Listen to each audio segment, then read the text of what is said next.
I guess growing up, I never quite lost that fascination for the technology. And the big difference is now that back then I was taking things apart and now I'm putting them together.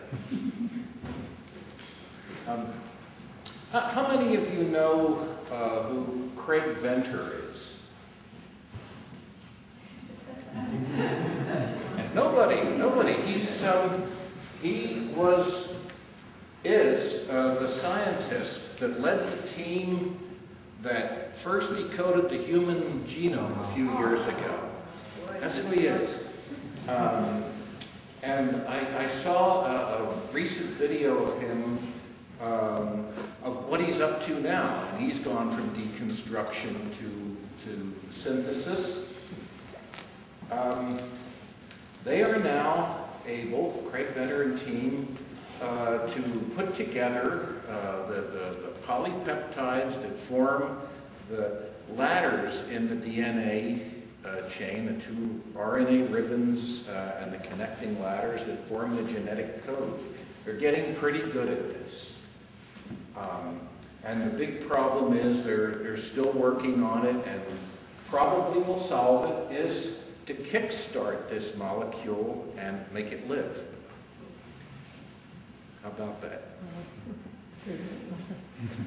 Well, there's a lot of stuff like that going on right now. Craig Venter isn't the only one. There are all kinds of bioengineering projects going on to improve the genetics of seeds, make drugs, get a bug that turns cellulose into car fuel. And there's billions and billions of dollars being spent on these projects in bioengineering. A thought occurred to me that we could possibly save them some money if they would only come to the Newport Art Museum.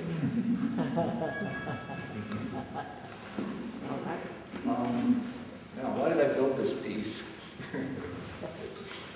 Well, it's a collection of metaphors. You have the divine influence up here,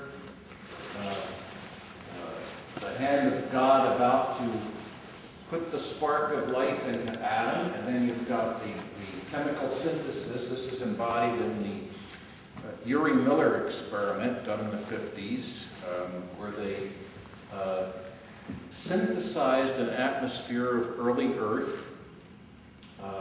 They started with liquid water, and introduced gases that were possibly in the atmosphere at that time, namely methane, ammonia, hydrogen. They heated it, there's a heating jacket down there, and vaporized it into a spark chamber that simulated lightning.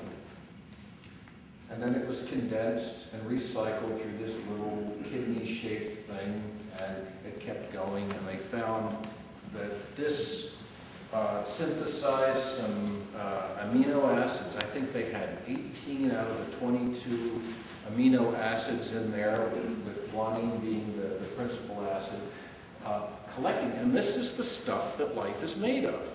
Interesting, huh? Well, it made a lot of people think differently.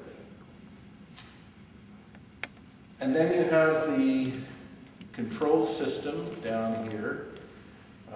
It's a pinball machine.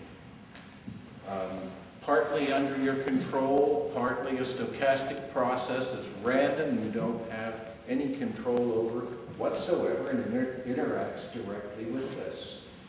And so the idea is, if you play this game long enough, you could create life.